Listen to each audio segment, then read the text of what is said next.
Hola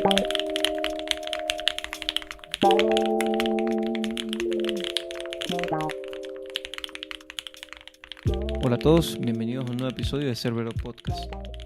El día de hoy vamos a estar con la parte 2 de Coding Interviews, tocando temas que pues precisamente no se tocaron en la parte 1, como lo son los Behavioral Questions y los System Design Interviews. Empecemos con los Behavioral Questions. Los Behavioral Questions son usualmente la segunda parte de, eh, de las entrevistas con código. Puede ocurrir antes o después del problema, o sí puede ocurrir antes o después. No necesariamente tiene que ser después, pero son la parte complementaria y la parte donde se evalúan las habilidades blandas de un candidato. Dichas habilidades pueden variar dependiendo del rol al cual se esté aplicando. Por ejemplo, en Amazon, los behavioral questions que se le hacen a una persona que está intentando optar por un cargo de SD1 no son las mismas que se hacen a alguien que opta por un SD2 y mucho menos a las mismas que se optan por un senior interview. En Amazon, particularmente, estas preguntas dependen de los leadership principles que se van a aplicar al cargo. Y obviamente de cargo en cargo, pues varían estos leadership principles. Son preguntas difíciles y son preguntas que suelen costarte o no la entrevista, incluso suelen evaluarse de forma más fuerte que los algoritmos, que las pruebas de código. ¿Por qué pasa esto? Bueno, es difícil para un entrevistador saber cuándo esas habilidades blandas se cumplen o no, debido a que la única prueba que tiene enfrente, pues básicamente es la palabra de quien está siendo entrevistado. Entonces juega un aspecto psicológico importante, tanto del entrevistador como de, del entrevistado, en saber cuándo, en el entrevistador saber cuándo se están cumpliendo dichos requerimientos. Marco, no sé si tengas algún ejemplo de los behavioral questions para así poder aterrizar más la idea de estas. Recuerdo en la entrevista de Uber, tuve la parte de Behavioral Questions, estuvo al final de una entrevista de design, una entrevista de diseño de sistemas, y las preguntas de comportamiento las realizó un staff engineer, es decir, una persona que está acostumbrada a lidiar con múltiples personas a lo largo de múltiples equipos. Y es que precisamente esas preguntas tratan de ver cómo te desenvolverías tú, dada tu personalidad, en relación con las otras personas de tu equipo o las otras personas de la empresa. Los ejemplos, para aterrizarlo un poco, te podría dar dos, tres ejemplos de las preguntas que me preguntaron o que me preguntó esta persona. Una de estas preguntas fue, ¿cómo manejé yo en algún punto de mi carrera haber tenido que recibir un feedback negativo? Luego la pregunta evolucionó, dada la conversación, evolucionó a ¿cómo haría yo para darle un feedback negativo a alguien que trabaja en mi equipo? Y naturalmente, lo que tratan de ver es que tú tengas la suficiente calibración social y la suficiente inteligencia emocional para saber que no puedes eh, exponer a una persona en público, sino que si tienes que dar feedback negativo, tienes que hacerlo en privado con las personas a las que le corresponde saber de ese feedback negativo. Esas son dos preguntas que recuerdo claramente. Y recuerdo otras, no solamente en ese proceso, sino en diferentes procesos de entrevistas con diferentes empresas, que era si yo había tenido que hacer mentorship de otras personas, si había tenido que tratar de liderar o de guiar otras personas que fueran más juniors que yo. Y si era el caso de que, es decir, si la respuesta era sí, ¿cuáles habían sido mis estrategias para trabajar con estas personas y asegurarme de que con el tiempo fueran avanzando en su contribución y en su independencia como desarrolladores? Con esos ejemplos creo que queda claro lo que se busca, ¿no? Que sepas colaborar en equipo y que sepas tener empatía con las personas con las cuales trabajas. Y también aprovecho para decir que es muy común que te pregunten cómo te ves en 2, 3 años dentro de la empresa y cómo te ves en 2, 3 años en tu vida. Y creo que la razón de estas preguntas es tratar de ver si tienes un cultural fit de tu personalidad y de lo que quieres hacer con tu vida, con lo que ofrece la empresa, de manera de que de llegar a trabajar ahí, la relación la dinámica de la relación no tenga muchos roces, es decir, tú te sientas entusiasmado por trabajar y la empresa se sienta entusiasmada por tenerte a ti trabajando.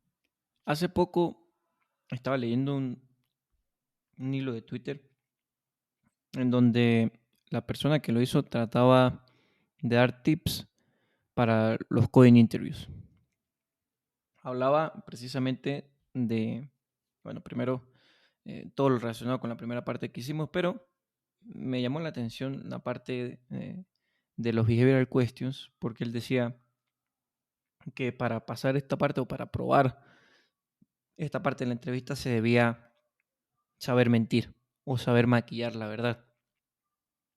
Cosa que, bueno, por mi parte yo no considero que esté bien, en el sentido de que cuando te hacen este tipo de preguntas debe ser lo más sincero posible y responder en base a tus experiencias previas. Es verdad que quien está de candidato o quien está pasando por este proceso de entrevistas quiere salir lo mejor posible y quiere obtener el trabajo. Sin embargo, hay dos formas de fallar acá. La primera forma de fallar es la del candidato que no pasa el proceso de entrevista. Y la segunda forma de fracasar es cuando eres contratado, pero no cumples con los requerimientos que tiene el cargo o te sientes mal en el puesto, whatever. Lo cierto es que en este segundo caso no falla solo tú, falla también la empresa que te está contratando. Eso que mencionas de no mentir, totalmente de acuerdo. Y si en algún punto de una entrevista con preguntas de comportamiento, te ves en la necesidad de mentir, es mejor que seas sincero. Regresando a los ejemplos que te mencionaba, cuando a mí me preguntaron eh, si había tenido que dar alguna vez feedback negativo, eh, dije, nunca me ha tocado tener que dar un feedback extremadamente negativo, pero sí he visto de primera mano cuando le han dado feedback negativo a alguien. Y eso hizo pues que la pregunta que me hicieron evolucionara en una variación. Ok, yo no he tenido que dar un feedback extremadamente negativo, pero sí he visto situaciones en las cuales le han tenido que dar feedback negativo a otra persona y lo han hecho de manera nefasta, de manera totalmente humillante. Y creo que se prestan, las preguntas de comportamiento se prestan para que para que no tengas que mentir, sino simplemente respondas en base a tu experiencia y logres conectar los puntos entre diferentes experiencias que se relacionan a la pregunta para la cual no tienes una respuesta concreta.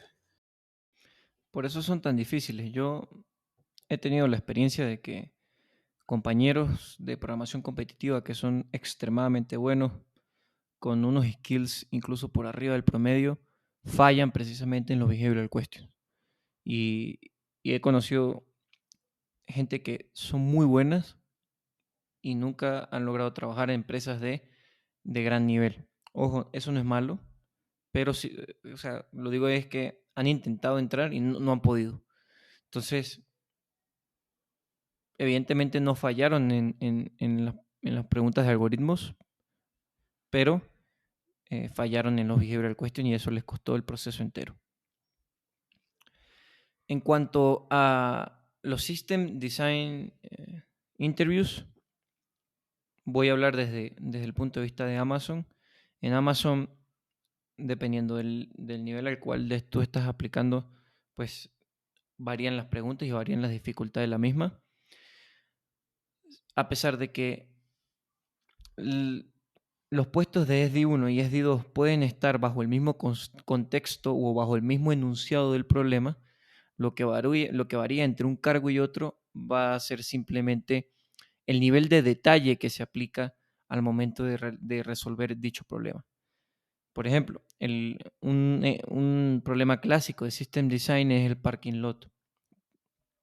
Te dan las características del parking lot y debes diseñar el sistema que automatiza o que controla todo el parking lot. Si estás a un nivel de SD1, por ejemplo, se te va a requerir una vista general del problema, un diseño general de los componentes sin mucho detalle. Si estás aplicando una posición de SD2, se te requiere ya detalle en cada uno de los componentes. La diferenciación entre una y la otra muchas veces no es explícita, por eso es importante saber o tener conocimiento de a qué posición se está aplicando y cuáles son los requerimientos de dicha posición, para así saber cómo debes llevar o no la entrevista. Digo que no es explícita porque el entrevistador no te va a pedir el detalle en los componentes explícitamente, es decir, él no te va a decir, bueno, como estás aplicando a SD2, necesitamos más detalle en este API, por ejemplo, por dar un ejemplo. Eso nunca se da explícitamente. Ahorita que mencionas eso es muy interesante porque en la tanda de entrevistas de Uber tuve dos entrevistas de diseño de sistemas. Una era una entrevista de diseño de sistemas donde te preguntan por un sistema que tú ya conozcas, bien sea porque lo diseñaste tú o porque estuviste en el equipo de desarrollo que lo diseñó. Y en esa entrevista fue donde hicieron las preguntas de comportamiento. Luego hubo otra entrevista de diseño de sistemas que sí era, por llamarlo de alguna manera, on-site, es decir, te dan un problema o te dan un requerimiento y debes diseñar el sistema en vivo, en un whiteboard durante la llamada. Y el feedback de ese entrevistador en específico, de esa entrevista on-site de diseño de sistemas, fue un sí neutral, no fue un sí convencido. Y cuando yo estaba recibiendo el feedback del reclutador, porque Uber tuvo la cortesía de darme una llamada con el reclutador como por 20 minutos en los cuales él me habló de cuál fue el feedback de mi proceso. Él mencionó exactamente eso, que en esa entrevista esta persona echó en falta o quizás esperaba más detalles acerca de los componentes individuales del diseño. Para entrar en detalle, se refería, sus palabras fueron, esperaban que describieras más los trade-off de por qué elegir una base de datos y no otra. Ellos esperaban que te quedaras un poco más ahí en, en esa descripción de ventajas y desventajas de tu decisión. Y también esperaban más detalles en los componentes, en unos componentes que se tenían que comunicar con unos clientes. Es decir, no recuerdo ahorita en detalle cuál era el problema como tal, pero sí recuerdo esas palabras, detalles y trade-off. Esperaban más de eso. ¿Y qué sucede? Que el cargo era un SD2, un software. o sea, lo que en Uber sería el equivalente a un SD2 de Amazon.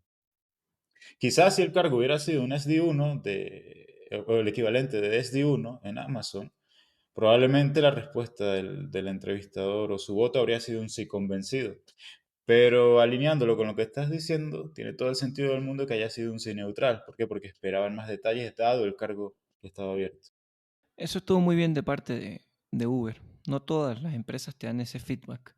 No todas las empresas te dan la oportunidad de aprender sobre qué hiciste mal y qué no. De hecho, muchas tienen, por ejemplo, Amazon tiene la política de simplemente dar el sí o el no. Nunca tienes conocimiento de qué hiciste bien o qué hiciste mal, ni siquiera cuando ya estás dentro de la empresa. Esa información es confidencial al grupo que te evalúa. Entonces, está muy bien por ahí. De nuevo, este tipo de cosas se pueden saber antes de la entrevista. Es preciso indagar y pedir material a quien es tu reclutador designado o a la persona que tienes de contacto dentro de la empresa, quien está llevando tu proceso de entrevistas. Ellos están en la posibilidad de darte este tipo de información. También durante la entrevista es importante que te sepas comunicar. Es importante que el nivel de inglés que tengas sea lo suficientemente bueno como para poder comunicarte. No se necesita una certificación, no se necesita un número en el nivel de inglés. Cuando quiero decir un número es que no te van a pedir un examen, no te van a pedir eh, un nivel B2, etcétera. Te van a pedir que te comuniques. Ellos evalúan que tengas la posibilidad de comunicarte, que te puedas expresar, que puedas decir tus ideas y que puedas indagar y entender las preguntas que te están haciendo. Ya dan por sentado que si te estás presentando a la entrevista, tienes un nivel de inglés lo suficientemente bueno para comunicar cuál ha sido tu experiencia, cuáles han sido tus experiencias pasadas en el mercado como desarrollador de software,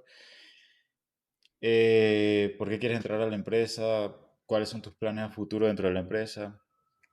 Debes ser capaz de comunicar ese tipo de cosas y debes ser capaz de vocalizar tus soluciones al momento de las entrevistas de algoritmo o de diseño de sistemas. Debes tener la capacidad de escribir tu código, de escribir tus componentes, tomar decisiones. No tiene que ser un inglés perfecto, pero sí debes tener la capacidad de hablar fluidamente en pasado, presente y futuro. Y si te puedes comunicar de manera fluida y tus ideas pueden ser entendidas por la otra persona, eh, ya con eso es suficiente. Para cerrar el episodio, basta decir una cosa más, y es que este patrón o este proceso de entrevistas lo siguen empresas de mediano y grande tamaño. Obviamente esto es subjetivo, decir que una empresa es mediana o es grande es totalmente subjetivo, pero cuando una empresa sigue este tipo de estándares y sigue procesos que normalmente las empresas grandes o las cinco grandes siguen, pues te das cuenta de que estás aplicando una empresa seria, una empresa que sigue estándares en la industria, pues que son importantes y que ya están estudiados y están comprobados de que funcionan. Yo creo que en el momento en que tú decides entrar o decides aplicar por una empresa, debes de evaluar la empresa. Así como la empresa te evalúa a ti, tú deberías evaluar a la empresa. Ver si esa empresa se alinea con tus objetivos a corto, largo y mediano plazo. Y en el proceso de la entrevista siempre está en la posibilidad de continuar o no y de ver distintos aspectos que quizás no hayas podido ver antes de empezar dicho proceso. Y incluso un proceso de entrevistas te puede decir si eres un buen fit o no para dicha empresa. Por último, me gustaría compartir en la descripción del episodio un sitio web desarrollado por una persona que se entrevistó en muchísimas compañías en Estados Unidos y creó este sitio donde describe cuál puede ser, qué es lo que se necesita para prepararse y cómo hacerlo, para prepararse en estas entrevistas. Y tiene todo, tiene la parte de algoritmos, tiene la parte de diseño de sistemas y tiene la parte de behavioral questions. Realmente es un recurso muy valioso. Las personas que se quieran preparar o se estén preparando pueden basar todo su cronograma de estudio en este sitio y realmente pueden adquirir un buen nivel para los procesos utilizando este sitio que van a encontrar en la descripción. Sin nada más que decir, Server Podcast se despide.